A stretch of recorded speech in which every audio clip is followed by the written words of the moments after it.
গরুর মগজ পছন্দ করে না এমন মানুষ খুবই কম আছে। তবে যারা পছন্দ করে কিন্তু হচ্ছে এটার প্রসেসিংটা জানে না, যার কারণে রান্না করে আর খেয়ে দেখতে পারে না। আজকের ভিডিওটা শুধুমাত্র তাদের জন্যই যারা হচ্ছে আমার মতো নিউ কামার, কিন্তু হচ্ছে মগজ কিভাবে ক্লিন করে তা জানে না।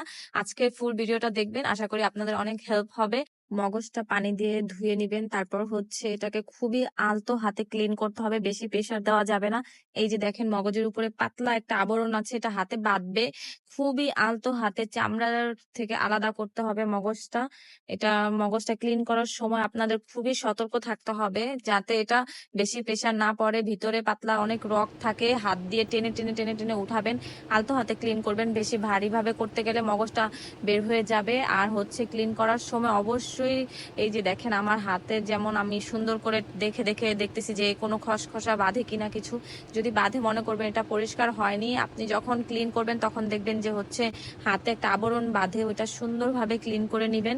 ক্লিন করতে করতে মাঝে দেখবেন হাত দিয়ে আঙ্গুল দিয়ে দিয়ে দিয়ে দেখবেন যেটার ভিতরে একটু রগ রগ বাঁধে, এই রগ গুলাও হচ্ছে টেনে টেনে আস্তে আস্তে বের করবেন। তারপর হচ্ছে যখন ক্লিন হয়ে যাবে এই পেট ওপিট, তারপর এটা একটু পানি দিয়ে ধুয়ে নিবেন। ধোয়ার পর এই যে দেখেন পরিষ্কার হয়ে গেছে। আমি আজকে অর্ধেকটা রান্না করব, বাকিটা পরে রান্না করব। অর্ধেক রান্না করে দেখবো কেমন হয়। এই যে এখানে চামচ দিয়েও আপনারা এটাকে সুন্দরভাবে ধোয়ার পরে কচলিয়ে নিবেন। আপনারা চাইলে চামচ দিয়েও করতে পারেন, আমি চামচ দিয়ে করবো না, কারণ হচ্ছে আমি হাত দিয়ে করলে ভিতরে যদি কোনো অবশিষ্ট রগের মতো পাতলা আবরণ থাকে তাহলে এটা আমার হাতে চলে আসবে। এই যে দেখেন হাতে চলে আসতেছে। এভাবে সুন্দর করে পুরোটা আমি ক্লিন করে নিব। এভাবে করলে আপনাদের অনেক সুবিধা হবে, চাইলে চামচ দিয়েও করে দেখতে পারেন। আমি হচ্ছে এই যে হাতে দেখেন আমার অনেক রগ ভিতরে ছিল, যেগুলো আমার হাতে ওই সময় ক্লিন করার সময় আসেনি, এখন সেটা চলে আসতেছে। এটা ধোয়া শেষ, এটা আর ধোয়া লাগবে না। এটা পরিষ্কার হয়ে গিয়েছে। এই যে দেখেন এভাবে হাত দিয়ে করার কারণে অবশিষ্ট যে লাম্পস গুলো ছিল এগুলো আমার হাতে চলে আসছে। এত সূক্ষ্মভাবে কাজটা করতে হবে যাতে হচ্ছে কোনো রগ না থাকে।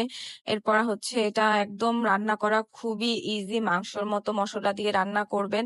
এর জন্য প্রথমে আমি একটু পেঁয়াজ ভেজে নিয়েছি, তারপর হচ্ছে আদা রসুন বাটা একসাথে দিয়ে দিচ্ছি। তারপর স্বাদ মতো লবণ, আপনারা যে পরিমাণে মশলা খান তেমনই দিবেন।